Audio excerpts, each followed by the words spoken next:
서울 강남의 한 대기업 구내식당 점심시간이 한창인 공간 한쪽 구석에 고무장갑을 낀 채 조용히 식판을 들여다보는 한 할머니가 앉아 있다. 그녀의 이름은 김복순 71살. 사람들이 흐끗흐끗 바라보지만 아무도 그녀에게 말을 걸지는 않는다. 회색 청소복에 구부정한 허리 희끗한 머리칼.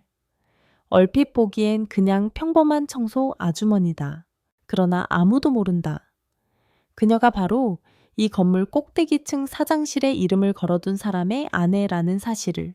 식판에는 밥과 김치 그리고 국 한 그릇. 국물 한 숟갈을 떠올릴 때마다 그녀의 눈빛은 날카롭게 빛났다. 말없이 주위를 살피는 시선은 마치 오래된 벽지 뒤에 숨겨진 틈을 찾아내는 듯했다. 식당에 울려 퍼지는 수저 소리와 웃음 사이사이 복수는 소리를 기억하고 표정을 기록했다. 그녀는 이 자리에 일하러 온 게 아니었다. 관찰하러 온 것이었다. 그것도 남편이자 태성그룹 회장인 장석호가 직접 제안한 일이었다. 며칠 전 밤 침실 옆 소파에 마주 앉은 두 사람. 장 회장은 고개를 떨군 채 말했다. 요즘 회사가 뭔가 달라졌어. 오래 함께한 임원들이 다 떠나고 남은 사람들은 숫자만 보더라. 사람 냄새가 사라졌어. 복수는 걱정스런 눈으로 남편을 바라보며 물었다. 그걸 내가 직접 볼 필요가 있을까? 그는 조용히 그녀의 손을 잡았다. 당신은 겉모습에 속지 않아. 내가 보지 못한 걸 당신은 볼 수 있어. 다녀와 줘요. 단 한 번이라도. 그날 밤 이후 복수는 사모님이 아닌 청소 아주머니 김복순으로 변신했다. 익숙하던 정장을 벗고 낡은 작업복과 고무장갑을 입었다. 첫 출근 날 아침. 서울 한복판 유리 건물들이 반짝이는 강남대로를 지나 복수는 조용히 태성그룹 본사 안으로 들어섰다. 출입카드는 이미 인사팀에서 외주 청소 인력으로 발급해 두었고 직원 전용 엘리베이터가 아닌 화물용 엘리베이터를 타고 지하층으로 내려갔다. 그곳에서 그녀를 처음 맞이한 건 다소 수척하지만 따뜻한 인상의 중년 여성. 처음 오셨어요. 혹시 김복순 님. 네, 오늘부터 일하게 됐어요. 전 박금례라고 해요. 여기서 10년째 청소 중이에요. 앞으로 잘 부탁해요. 박금례는 직원용 청소함 위치 하루 청소, 동선 쉬는 시간 등을 친절히 설명해 주었다. 복수는 말없이 그녀를 따라 걸었다. 처음에는 어색했지만 어느새 두 사람은 구내식당에서 나란히 앉아 김밥 한 줄을 나누며 작은 웃음을 나누고 있었다. 딸이 이번에 대학 붙었는데요. 등록금 걱정이 태산이에요. 정말요? 어디요? 서울대요. 정말 자랑스럽겠네요. 그렇죠. 근데 기뻐도 소리 못 내요. 돈이 없어서. 복수는 아무 말 없이 그녀의 손을 살짝 잡아주었다. 자신도 예전엔 그랬다. 아이의 학원비를 못 내서 새벽 시장에서 일하던 시절. 무명 가수 남편을 뒷바라지하던 젊은 날. 화재로 모든 걸 잃은 날 밤 아들의 마지막 목소리. 가장 힘들었던 건 돈이 아니라 그걸 함께 얘기할 사람 하나 없다는 거였지. 복수는 속으로 중얼이며 고개를 끄덕였다. 점심시간이 끝나고 복수는 복도 청소를 위해 15층으로 올라갔다. 거기는 임원 전용 구역. 지나가는 직원들은 그녀와 눈도 마주치지 않았다. 유리문 너머 회의실에서 큰 소리가 터져 나왔다. 이딴 보고서를 지금 내라고 도대체 어디서 배웠어? 복순이 조심히 고개를 들자 30대 후반쯤 되어 보이는 남자가 회의 테이블을 치며 소리치고 있었다. 그의 이름은 김도훈 부장. 복수는 그 이름을 기억해 두었다. 며칠 전 남편의 수첩 속에 써 있던 그 이름. 조심해요. 김도훈이 요즘 이상해졌어요. 회의가 끝나자 눈이 빨갛게 충혈된 젊은 여직원이 빠르게 복도 쪽으로 걸어 나왔다. 바로 그때 김도훈이 복순을 향해 고개를 돌렸다. 아줌마, 여기 바닥먼지 그대로인데 늙으면 눈도 안 보이나 봐요. 그 말에 복순은 고개를 숙이며 걸레를 들었다. 말없이 바닥을 닦았다. 김도훈은 아무 일 없다는 듯 코웃음을 치며 사무실로 들어가 문을 쾅 닫았다. 복수는 그 자리에 쪼그려 앉은 채 깊은 숨을 들이쉬었다. 손에는 걸레가 있었지만 눈에는 눈물이 고였다. 이 회사가 정말 이 지경이었구나. 그날 밤 복수는 돌아가는 길에 카페도 들르지 않았다. 청소복을 그대로 입은 채 지하철을 탔다. 아무도 그녀를 쳐다보지 않았다. 그녀는 안도의 숨을 내쉬었다. 아무도 나를 모른다는 것, 지금은 그것이 가장 큰 무기였다. 서울 강남의 저녁은 차갑고 화려하다. 높은 건물의 불빛이 넌처럼 반짝이지만 그 빛은 복순에게 아무런 따뜻함도 주지 않았다. 지하철에서 내려 아파트 단지로 들어선 복수는 고개를 숙인 채 걷고 있었다. 등 뒤로 학생들 웃으며 뛰어가고 퇴근하는 직장인들이 3355 편의점으로 들어가지만 그녀는 조용히 17층 고층 아파트로 올라갔다. 문을 열자 고요한 거실이 그녀를 반겼다. 남편은 해외 출장 중. 이런 날이 처음은 아니었지만 오늘따라 이상하게 허전했다. 그녀는 거실 구석에 있는 액자 하나를 가만히 들여다봤다. 결혼식 날 남편 장석호가 건넸던 그 말. 이제부터는 함께 지키자. 우리의 회사도 삶도. 복수는 깊은 숨을 내쉬었다. 당신이 나에게 이런 부탁을 했을 때 솔직히 두려웠어요. 그런데 이제는 조금씩 이해되기 시작해요. 그녀는 조용히 샤워를 마치고 머리를 말리지도 않은 채 침대에 누웠다. 손에는 작은 노트가 들려 있었다. 1일차 김도훈, 폭언 무시. 서지은, 회의실에서 울고 나옴. 박금예, 딸 대학 합격. 등록금 문제. 한 줄 한 줄 써내려가는 이 기록이 언젠가 쓰일지도 모른다는 생각에 복수는 노트를 조심히 서랍에 넣고 잠을 청했다. 그날 밤 꿈속에서 오래전 아들의 웃는 얼굴이 떠올랐다. 엄마 나 서울 가면 큰 사람 될게. 그 말이 다시 그녀를 눈물 짓게 했다. 다음날 새벽 아직 어둠이 가시지 않아야 하는 시각. 복수는 조용히 일어나 찬물로 얼굴을 씻었다. 그녀의 눈빛은 이미 어제와 달라져 있었다. 오늘 그녀가 맡은 구역은 7층과 15층. 특히 15층은 임원층이라 사소한 실수도 용납되지 않는다. 박금예는 조심스럽게 말해주었다. 복순 씨 오늘 15층 갈 때 김도훈 부장 방은 특히 조심하세요. 기분 나쁘면 우리 팀 전체가 고생하거든요. 복수는 고개를 끄덕였다. 그러면서 속으로 되뇌었다. 이제 또 조심만 하진 않을 거예요. 글을 더 잘 봐야겠어요. 엘리베이터를 타고 15층에 도착한 그녀는 복도 바닥을 닦기 시작했다. 아직 출근 전이라 사무실은 조용했다. 복수는 회의실 앞에 멈춰 서서 어제 흘러나오던 고함 소리를 떠올렸다. 그때 조용히 다가오는 발소리가 들렸다. 아주머니 이른 아침부터 고생 많으세요. 고개를 돌리자 어제도 인사를 했던 그 청년이 서 있었다. 그는 최대식 대리 말수가 적지만 미소가 인상적인 청년이었다. 복수는 그에게 다시 한번 고개를 숙였다. 덕분에 힘이 나네요. 감사합니다. 어제 커피 머신 보셨어요? 아직도 고장난 것 같던데요. 그래요. 한번 봐야겠네요. 복수는 조심스레 커피 머신이 있는 휴게실로 향했다. 어제부터 작동하지 않던 그 기계. 사실 그녀는 젊은 시절 남편을 도와 가전제품 수리점을 한 적이 있었다.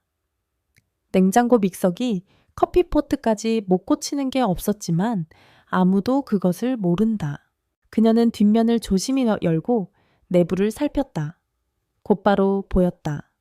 전원 접점이 눅눅해져 있었다. 수건으로 닦고 살짝 조정한 뒤 전원을 켜자 윙 하는 소리와 함께 기계가 작동했다. 와, 대단하세요. 전문가세요. 최대식이 놀란 얼굴로 말했다. 그냥 살다 보면 익히는 게 많아지죠.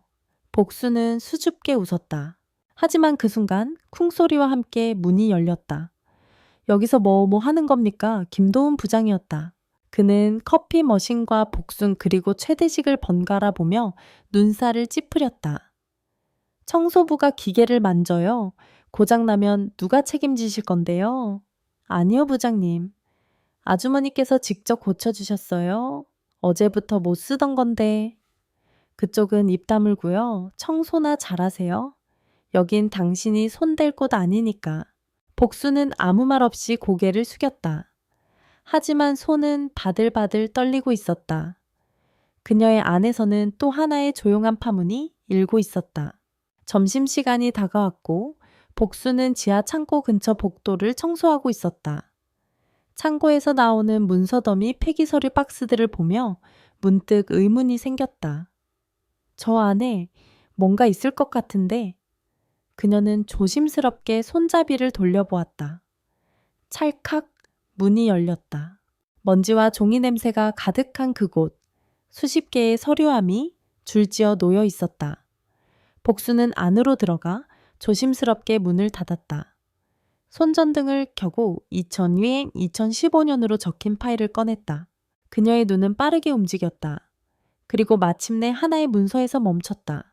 리베이트 관련 거래 기록, 회계팀 외부 송금 내역, 서명 김도훈. 복수는 떨리는 손으로 휴대폰을 꺼내 문서를 조심스럽게 찍었다. 그녀는 이제 단지 관찰자가 아니었다. 행동할 준비가 된 증거를 가진 내부자였다. 그날 저녁 복수는 평소보다 늦게 퇴근했다. 손에는 청소도구 대신 서류 창고에서 복사하는 사진 몇 장이 들려 있었다. 그녀는 그것들을 소중히 노트 속에 끼워 넣으며 생각했다. 이걸로 충분하지 않아. 하지만 시작은 됐어. 고급 아파트 복도로 올라오는 길 같은 층에 사는 부부가 엘리베이터 앞에서 복순을 지나쳤다. 청소 아주머니도 2층에 사시나 보네. 글쎄요, 설마 그렇진 않겠죠. 그들의 눈빛에는 경계와 무시가 섞여 있었다. 복수는 아무 말도 하지 않았다. 하지만 마음 깊은 곳에서 오래된 상처 하나가 다시 덧나듯이 스르륵 아려왔다. 사람은 옷을 보고 판단한다더니 정말이네. 다음 날 아침, 복수는 평소보다 일찍 회사에 도착했다.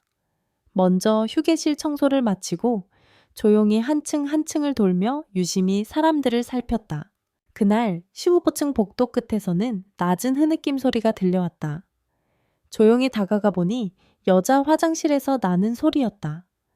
복수는 망설이다 조심스럽게 문을 열었다. 칸막이 안에서 누군가 울고 있었다. 괜찮으세요? 잠시 정적이 흐르고 문이 천천히 열렸다. 거기엔 서지은 대리가 있었다. 눈이 벌개지고 얼굴은 눈물에 젖어 있었다. 아, 아주머니. 지은은 당황하며 눈물을 훔쳤지만 이미 그녀의 감정은 무너진 상태였다. 무슨 일 있어요? 말하기 싫으면 안 해도 돼요. 그냥 괜찮은지만 묻고 싶었어요. 복순의 목소리는 부드럽고 진심이 담겨 있었다. 그 따뜻한 말에 지은은 울음을 삼키며 천천히 고개를 끄덕였다. 김 부장님이요. 계속 어깨에 손을 얹거나 퇴근 후에 술 마시자고 연락을 해요. 거절하면 프로젝트에서 빠지게 하고 아무도 안 믿어줘요. 다들 참으라고만 해요. 복수는 순간 가슴이 무너지는 듯했다. 지은의 말은 과거 자신의 조카딸이 겪었던 일과 너무도 닮아 있었다. 그때 아무도 도와주지 않았고 결국 그녀는 회사를 그만두었다. 지금 눈앞에 있는 지은에게 또다시 그런 일이 반복되게 둘 수는 없었다. 지은 씨 혹시 증거는 있어요? 네, 통화 녹음 같은 거요. 혹시 모를 때를 대비해서라도. 지은은 망설이다가 조심스레 대답했다. 사실 몇 번 녹음해뒀어요. 친구가 말하길 그래도 기록은 남기라고 해서 복순의 눈빛이 단단해졌다. 잘했어요. 지은 씨가 생각보다 훨씬 강한 사람이에요. 그 녹음 절대 잃어버리지 말고 꼭 안전하게 보관해요.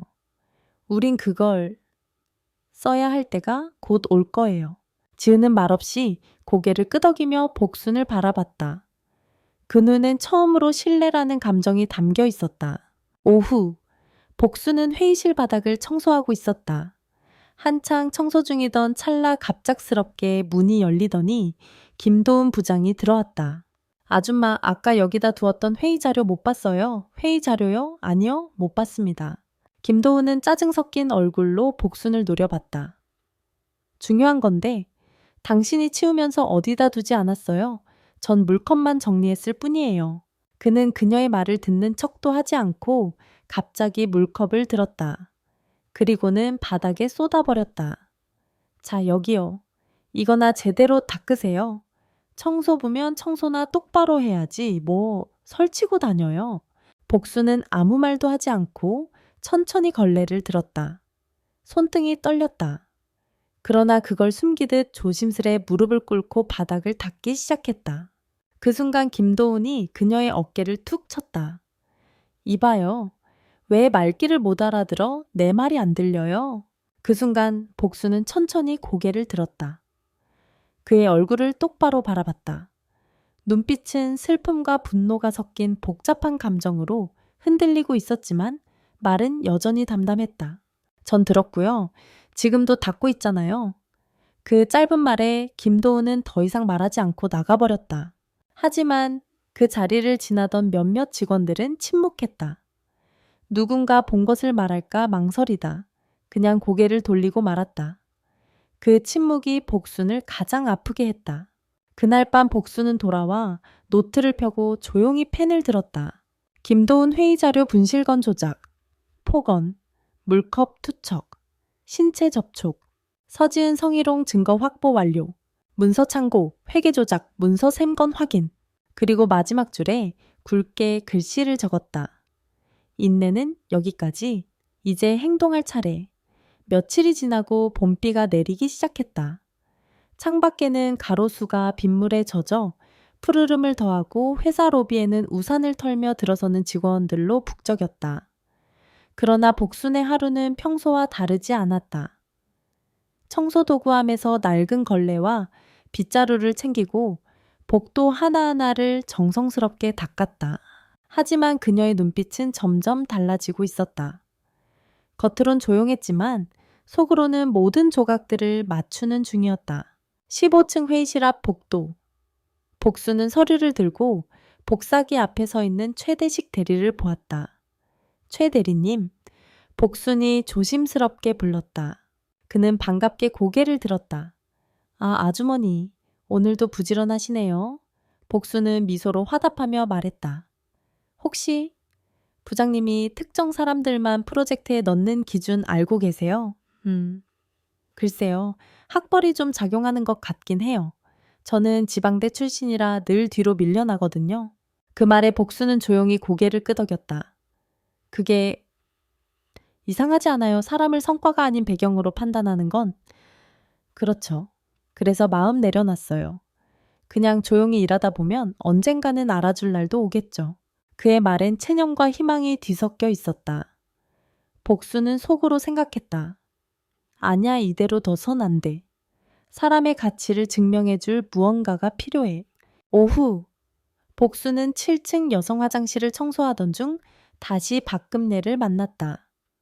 그녀는 피곤한 얼굴로 청소도구를 정리하고 있었다. 금래 씨 요즘 괜찮아요, 솔직히. 아니에요. 딸아이가 입학은 했는데 기숙사비랑 등록금이 너무 부담돼서요. 회사에 장학금 제도는 없나요? 예전에는 있었대요. 근데 김도훈 부장이 들어오고 나서 없앴다고 하더라고요. 비용 대비 효율이 낮다고. 복수는 그 말을 듣고 다시 마음을 다잡았다. 그의 기준에서 효율이란 인간의 가능성을 무시하는 단어일 뿐이야. 그날 저녁 복수는 집에 돌아와 자신의 옛 노트북을 켰다. 손에 익은 키보드로 이메일 하나를 작성했다. 보낸 사람 킴, 복순, 시크리트 에탓 대승던 KR 받는 사람 보어드 에 대승그룹 KR. 제목, 내부 복지 시스템에 대한 제안서. 내용 안녕하세요. 저는 최근 몇 주간 본사 내부 복지를 관찰하고 있습니다. 특히 청소직과 계약직 근로자의 교육생활 복지에 큰 문제가 있다고 판단됩니다. 첨부 파일에는 관련 증언과 자료 비용 개선 방안이 담겨 있습니다. 익명으로 제안드리며 내부 검토를 부탁드립니다. 감사합니다. 한 사람의 직원으로부터 그녀는 첨부 파일에 박금래의 딸 이야기를 요약해 적었다. 그리고 몇 년 전 남편이 구상했던 사내 복지 개선안 초안을 함께 보냈다. 우세호는 이 정도로 한 발만 내딛자. 누군가는 반드시 읽어줄 테니까. 다음 날 아침 태성그룹 로비 전광판에는 공지 하나가 떴다. 사내 게시판 공지, 복지제도 재검토 안내, 사내 학자금 지원 제도를 포함한 전체 복지 체계에 대한 점검을 진행합니다. 모든 부서 및 현장 직원의 의견을 수렴하겠습니다. 인사혁신팀 드림. 복수는 그 공지를 보며 가만히 미소 지었다. 누군가는 움직였구나. 고마워요. 하지만 그 순간 휴게실 문이 열리더니 낯익은 목소리가 들렸다. 익명으로 이메일 돌리는 거 요즘 유행인가 보네. 김도훈이었다. 그는 한참 후배 사원에게 일부러 들리도록 말했다. 회장 부인이 뭘 안다고 감나라 배나라 하나 봐. 누군지 알아내면 내가 가만 안 둘 거야. 그 말에 복수는 조용히 뒷문 쪽으로 몸을 숨겼다. 그녀의 심장은 빠르게 뛰기 시작했다. 이젠 들켰을 수도 있어. 하지만 멈출 수는 없어. 그날 밤 복수는 남편에게 짧은 문자를 보냈다. 당신이 말한 진짜 이유. 이제 알 것 같아요. 아직은 괜찮아요. 계속 지켜볼게요. 창립 기념일. 준비돼 가요. 회사에는 이상한 긴장감이 감돌기 시작했다. 누군가 보낸 익명의 이메일, 갑작스러운 복지 정책, 재검토 공지, 그리고 커피 머신 고장 문제에 대한 회장실의 직접 지시까지. 작은 물결처럼 시작된 변화는 어느새 파문이 되어 임원들의 표정에 묘한 긴장과 불안을 띠게 했다. 하지만 김복수는 여전히 평범한 청소부의 모습으로 조용히 복도를 걸었다. 빗자루를 밀고 있을 뿐이었지만 그녀의 눈과 귀는 모든 것을 담아내고 있었다. 15층 회의실 앞 오후 늦은 시간. 복수는 한쪽 벽에 세워진 화이트보드를 닦고 있었다. 그때 회의실 안에서 들리는 익숙한 이름에 귀가 번쩍 뜨였다. 그래서 박금리의 그 아줌마 딸 얘긴 왜 돌고 도는 거야? 장학금 대상 웃기지 마. 청소부 딸이 서울대 갔다는 것도 믿기 힘든 얘기고 그 목소리는 김도훈이었다. 그는 회의실 안에서 몇몇 간부들과 이야기를 나누고 있었다. 복수는 걸레를 잠시 멈춘 채 자세를 낮춰 문틈으로 안쪽을 슬쩍 들여다보았다. 그의 앞에는 복지 예산안이 펼쳐져 있었고 여러 직원의 이름이 줄줄이 올라와 있었다. 박금례, 최대식, 서지은. 그는 이름 옆에 붉은 펜으로 X자를 그리고 있었다. 이런 애들한테 자원 쓰느니 대외 이미지 광고에 돈을 쓰는 게 훨씬 낫죠. 아, 그리고 서지은. 걔는 아예 잘라버리는 것도 고려해보세요. 요즘 성격도 까칠하고 위에서 질문도 많아졌다고. 그 말을 듣고 복수는 숨을 들이마셨다. 그녀의 손등에는 힘이 들어갔다. 걸레를 쥐고 있는 손이 하얗게 떨렸다. 그래, 결국 당신은 사람을 숫자처럼 지워버리는군. 그 순간 회의실 문이 열리고 간부들이 하나둘 나왔다. 복수는 고개를 푹 숙이고 마치 아무것도 듣지 못한 듯 행동했다. 그러나 그날 밤 그녀는 서지은에게 연락했다. 처음으로 공개적으로. 회사 근처 작은 카페. 퇴근 후에 서지은은 조심스러운 얼굴로 들어왔다. 복수는 먼저 와서 앉아 있었다. 오늘은 청소복이 아닌 단정한 회색 니트에 검정 코트를 걸친 모습이었다. 아주머니, 무슨 일이세요 이제는? 그냥 아주머니가 아닐지도 몰라요. 복수는 천천히 말문을 열었다. 지은 씨, 내가 왜 여기에 있는지 이제는 말해야 할 것 같아요. 사실 나는 태성그룹 회장 장석호의 아내예요. 그 순간 지은은 말을 잇지 못하고 멍한 눈으로 복순을 바라보았다. 진짜 정말이세요? 응. 몇 주 전 남편이 나에게 부탁했어요. 회사 안에서 무언가 잘못되고 있다고. 그래서 내가 청소부로 들어왔어요. 그리고 많은 걸 봤죠. 지은 씨도 최 대리도 금래 씨도. 지은의 눈가가 다시 붉어졌다. 그녀는 떨리는 목소리로 말했다. 왜? 그런 위험한 걸 하셨어요. 사람은요, 자기가 지켜야 할 걸 알 때 움직이게 되더라고요. 난 그냥 보고만 있을 수가 없었어요. 복수는 가방에서 USB 하나를 꺼내 지은에게 건넸다. 여기 우리가 가지고 있는 증거들이 있어요. 지은 씨 녹음 파일도 복사해뒀고 서류 창고에서 찾은 회계 조작 기록도 있어요. 이걸 어떻게 하실 생각이세요? 복수는 단호하게 대답했다. 창립기념일 행사날 모두 앞에서 말할 거예요. 그 날 모든 진실을 밝힐 거예요. 이 회사가 다시 사람이 중심이 되도록. 지은은 조용히 고개를 끄덕이며 눈물을 닦았다. 저 도와드릴게요. 아주머니 혼자 하지 마세요. 고마워요, 지은 씨. 이제 우리 함께 싸우는 거예요. 며칠 뒤 사무실 한 구석. 복수는 최대식 대리에게 커피 한 잔을 건넸다. 그리고 말했다. 최 대리님, 혹시 회장님께 발표할 아이디어 자료 하나 만들어줄 수 있어요? 네, 갑자기 왜요? 만약 우리 회사가 정말 달라질 수 있다면 그때 필요한 건 숫자보다 진심이잖아요. 당신처럼 회사 안을 잘 아는 사람이 필요한 시점이에요. 그는 조금 망설였지만 이내 고개를 끄덕였다. 네, 해볼게요. 단 정말 의미 있는 날이 된다면요. 복수는 작게 미소 지었다. 그녀의 눈엔 이제 더 이상 두려움이 없었다. 오직 확신만이 남아 있었다. 창립 기념일을 일주일 앞둔 어느 날, 아침 회사복도 곳곳에는 현수막과 장식이 하나둘씩 걸리기 시작했다. 직원 식당에선 특별 메뉴가 예고됐고 각 부서에서는 PT 자료와 발표 리허설로 분주했다.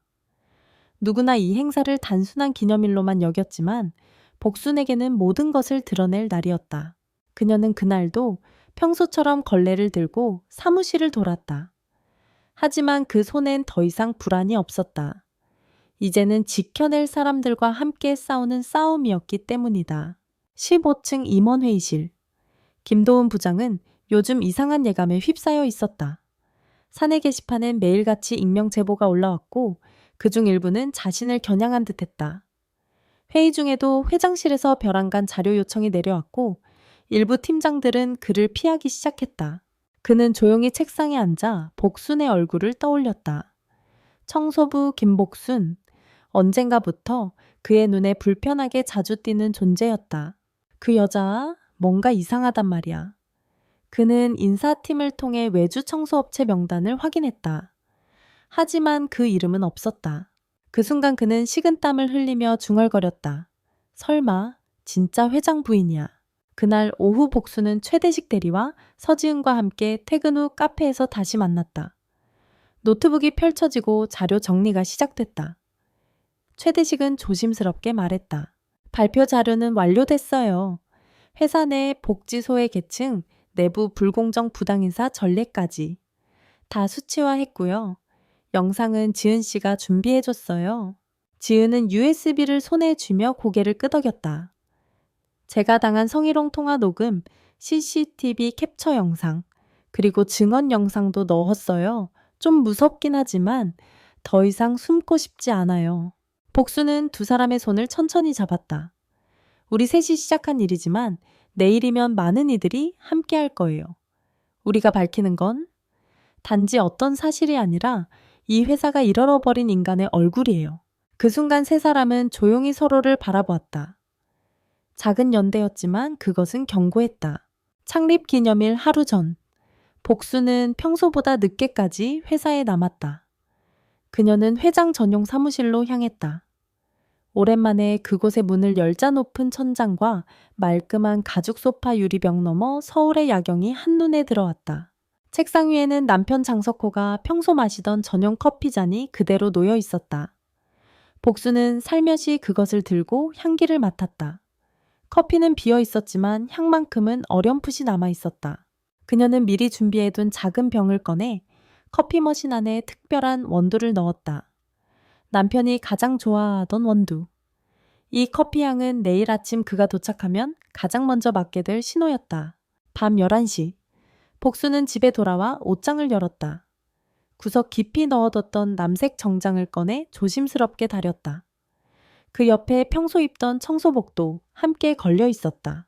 그리고 천천히 혼잣말을 했다. 내일은 두 옷을 모두 입고 가야겠지. 마지막으로 청소부 김복순으로 시작해서 진짜 내 이름으로 끝내야 하니까. 그녀는 작은 손가방에 USB를 2개 넣었다. 하나는 발표용, 하나는 백업, 그리고 노음 한 권. 그 안에는 지난 몇 주간의 기록이 빼곡히 적혀 있었다. 2023-14 첫 출근 김도훈 회의 중 고함, 지은 씨 눈물, 금래 씨 딸 이야기. 2013-3-22 커피 머신 수리도훈의 폭언, 최대리의 격려. 사람이 사람을 위할 줄 아는 회사 만들 수 있을까? 2023 사고일 발표 뒤일 오늘 준비 끝. 그날 밤 복수는 긴장을 감추지 못한 채 잠자리에 누웠다. 하지만 어느 순간 그녀의 옆에는 남편 장석호가 조용히 누워있는 것처럼 느껴졌다. 그녀는 중얼거렸다. 내일 당신 눈에도 보일 거예요. 이 회사에 남아있는 따뜻한 마음들. 그리고 우리가 정말로 지켜야 하는 것들. 밖엔 봄비가 잔잔히 내리고 있었다. 아무도 모르게 모든 것이 바뀔 준비를 하고 있었다. 창립 기념일 아침. 봄 햇살이 유난히 따사로웠고 회사 로비에는 화환과 풍선 기념 현수막이 화려하게 걸려 있었다. 태성그룹 전 직원이 하나둘 대강당으로 향했고 무대에는 회장 장석호가 도착하기만을 기다리고 있었다. 복수는 이른 새벽 가장 먼저 사무실에 도착했다. 오늘도 평소처럼 청소도구를 챙겼고 청소복을 입고 로비를 돌았다. 그녀는 일상과 비일상이 공존하는 묘한 긴장감 속에서 자신을 눌렀다. 심장이 빠르게 뛰고 있었지만 그녀의 눈빛은 한없이 고요하고 단단했다. 오전 9시 45분. 회사 앞에 검은 세단이 도착했고 회장 장석호가 내렸다. 직원들이 일제히 박수를 치며 인사를 건넸다. 그는 말없이 고개를 끄덕이며 대강당으로 향했다. 그 순간 복수는 조용히 그를 바라봤다. 그리고 남편의 귓가에 속삭이듯 말했다. 당신의 커피 준비돼 있어요. 그리고 나도요. 그는 짧게 고개를 끄덕였다.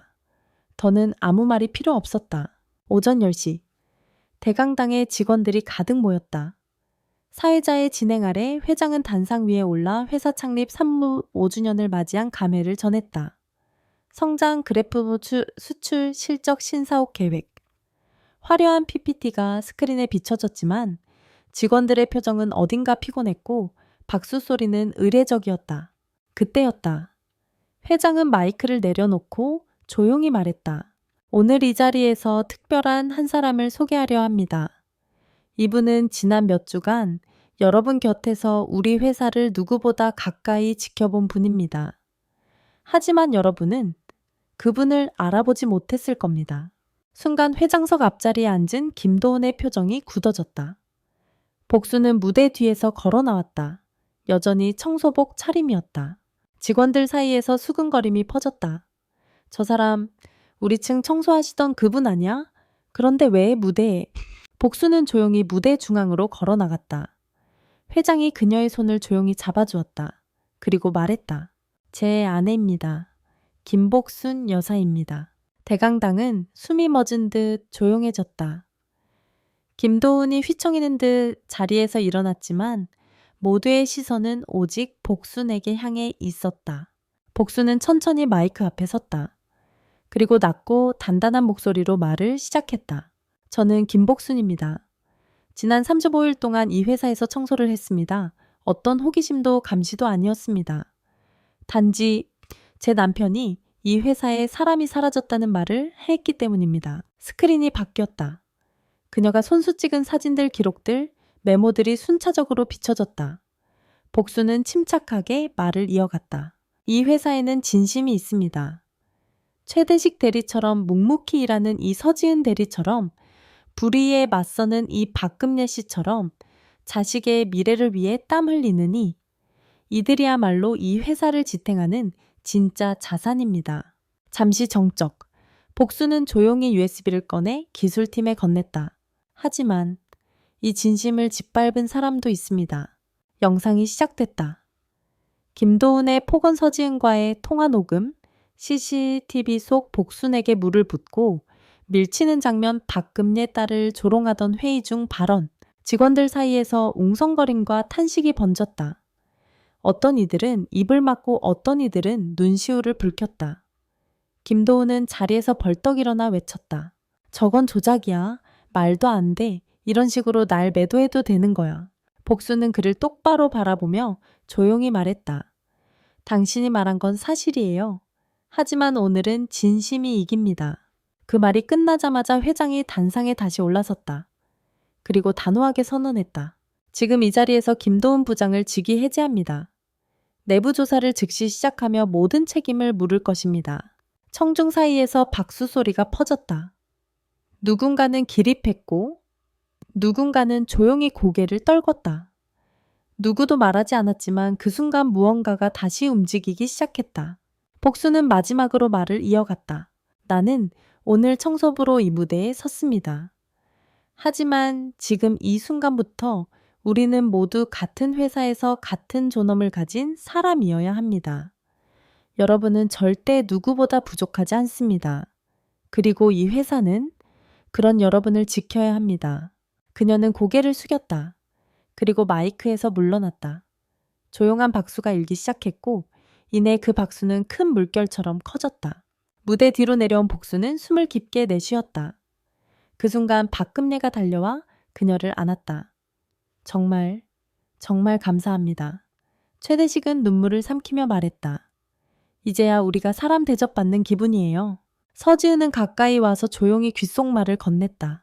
아주머니가 있어줘서 살았어요. 복수는 그들의 손을 꼭 잡았다. 이 순간을 위해 이 길을 걸어온 것이었다. 눈앞에 흐릿하게 보이던 남편 장석호가 무대 뒤편에서 고개를 끄덕이고 있었다. 그 눈빛은 말하고 있었다.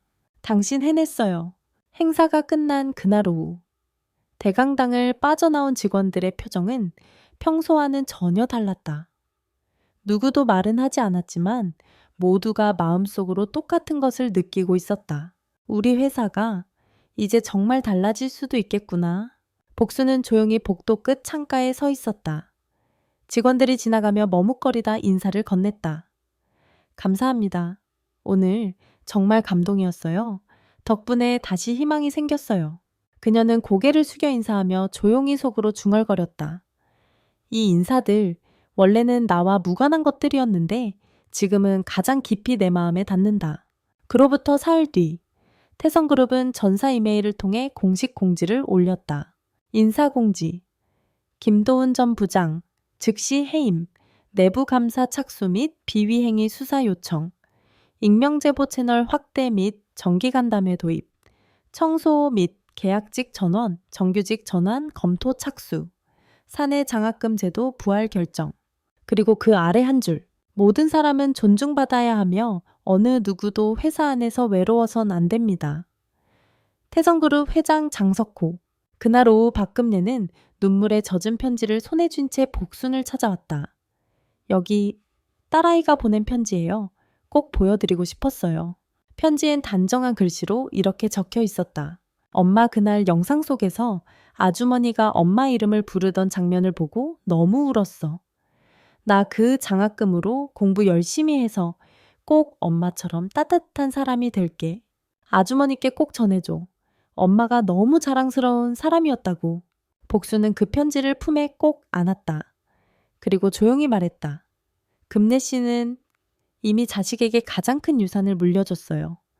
바로 사랑과 존엄이요. 몇 주 후 서지은은 인권위원회 창립 간담회에서 첫 연설자로 마이크 앞에 섰다. 제가 오늘 여기 설 수 있는 건 한 청소 아주머니 덕분이었습니다. 그녀의 말에 방청석이 조용해졌다. 누군가는 제가 참아야 했다고 했고, 누군가는 못 본 척했고, 누군가는 오히려 저를 탓했습니다. 그때 아주머니는 말했어요. 잘못은 참는 게 아니라 바로 잡는 거예요. 그 말이 제 인생을 바꿨어요. 청중 속에서 고개를 끄덕이는 이들이 많아졌다. 복수는 맨 뒷자리에서 조용히 듣고 있었다. 그녀의 눈께도 조용히 빛나는 물기가 맺혔다. 사내 방송국에서는 특별 방송을 준비했다. 제목은 사람을 본다는 것. 직원들이 복순과 함께 찍은 인터뷰 영상 회사를 바꾼 작은 움직임의 시작이 담겨 있었다. 최대식 팀장은 인터뷰에서 이렇게 말했다. 그때 누군가 제 이름을 불러줬다는 사실 하나가 저를 팀장으로 만든 게 아닐까 싶어요. 기적은 거창한 게 아니라 사람을 제대로 바라보는 데서 시작되는 거니까요. 봄이 지나 여름으로 넘어가는 어느 날 복수는 회장실로 불려갔다. 그녀는 예전처럼 청소복이 아닌 정장을 입고 그 자리에 앉았다. 남편 장석호는 조용히 커피를 내리고 있었다. 그 향은 예전과는 전혀 다른 따뜻함을 품고 있었다. 당신 덕분에 회사가 다시 숨을 쉬는 것 같아요. 아니에요.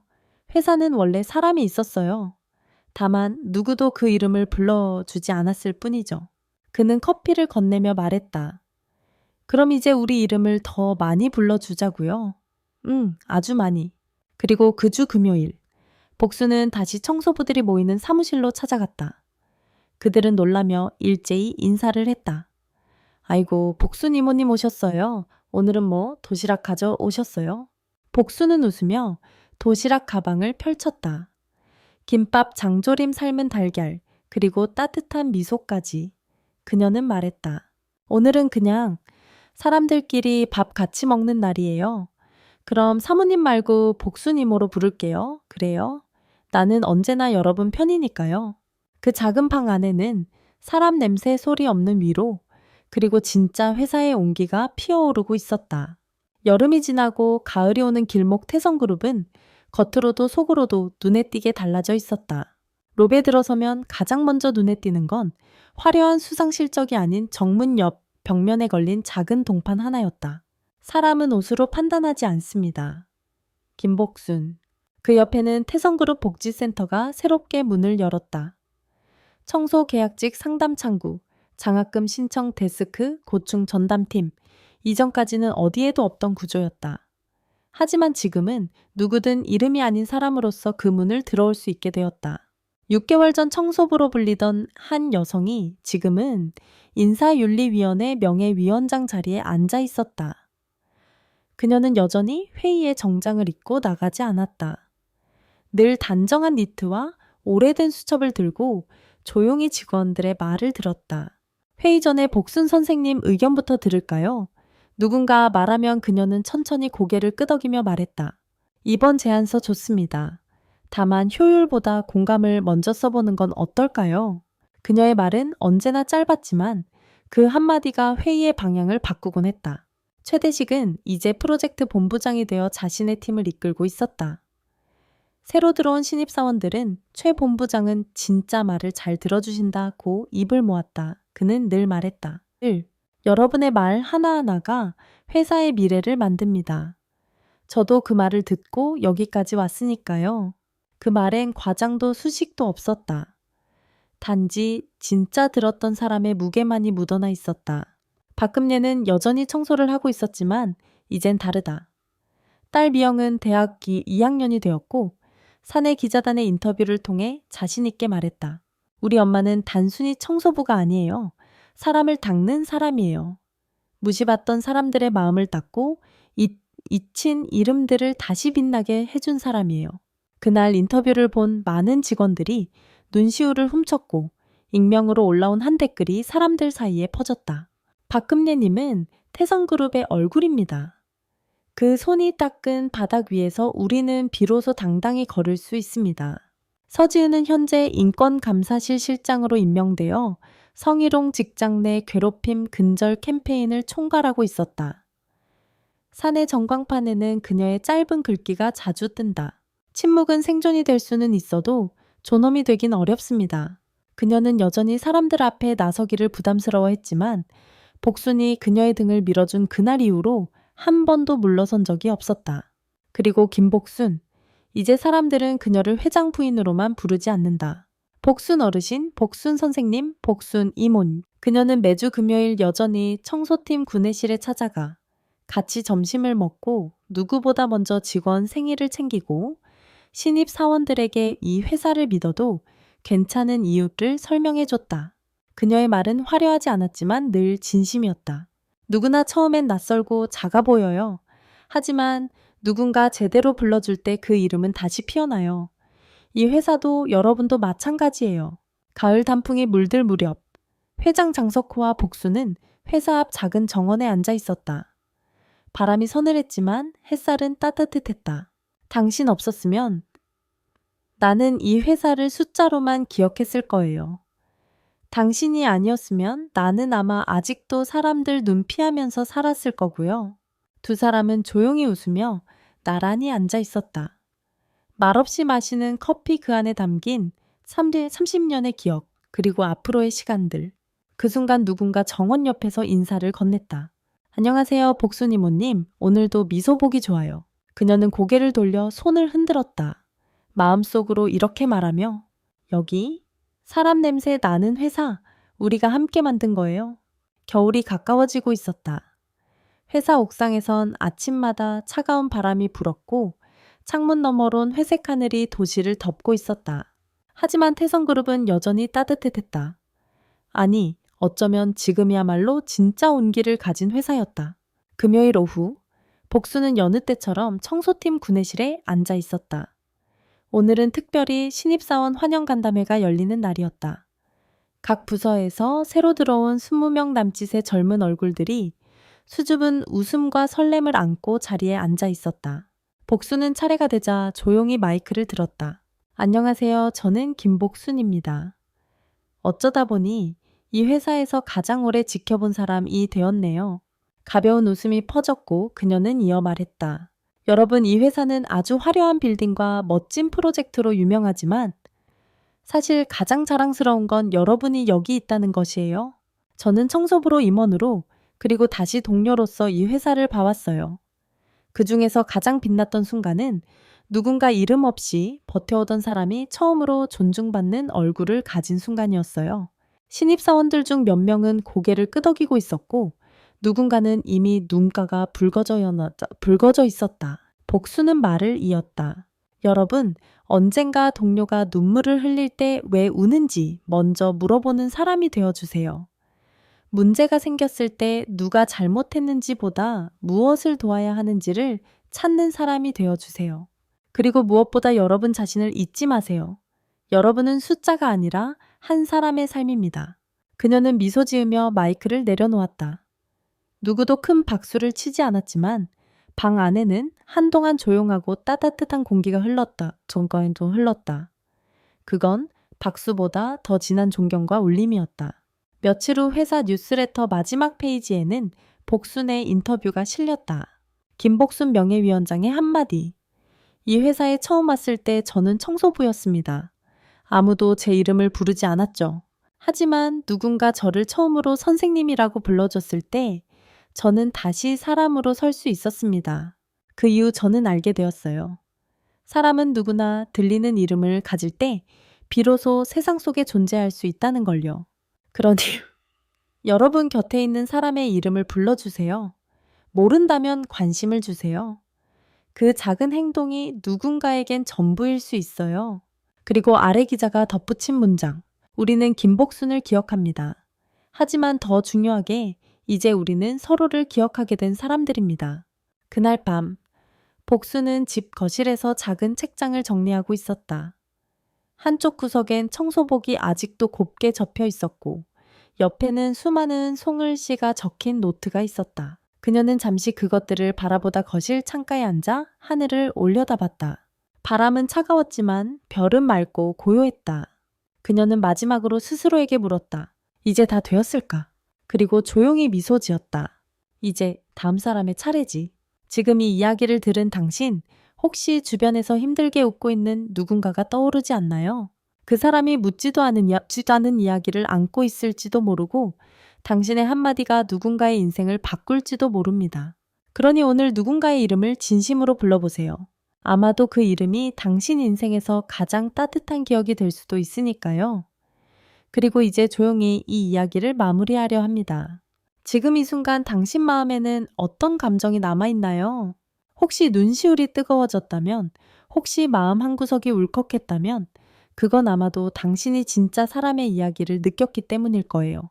지금 이 이야기를 들으며 혹시 당신도 예전에 외롭고 힘들었던 시간, 누군가의 말 한마디가 큰 힘이 되었던 기억이 떠오르지 않나요?